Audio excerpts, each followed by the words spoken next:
Kinuhanan ng militar ng litrato at video ang mga barko at istruktura na nadaanan sa pagpapatrolya.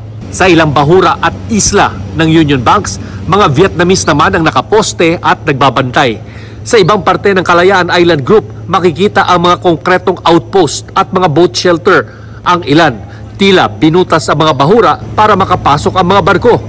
Namataan din ang isang puting barko ng Chinese Coast Guard malapit sa bahurang okupado naman ng Vietnam. Pero wala nang istrukturang hihigit pa sa laki, lawak at magpapakita ng lakas ng China kesa artificial island sa Mischief Reef na inukupan na nila noong 1995. May napakahabang runway at mga hangar para sa mga eroplano, flight control towers, boat shelters at mga living quarters na di kalayuan sa track oval at swimming pool.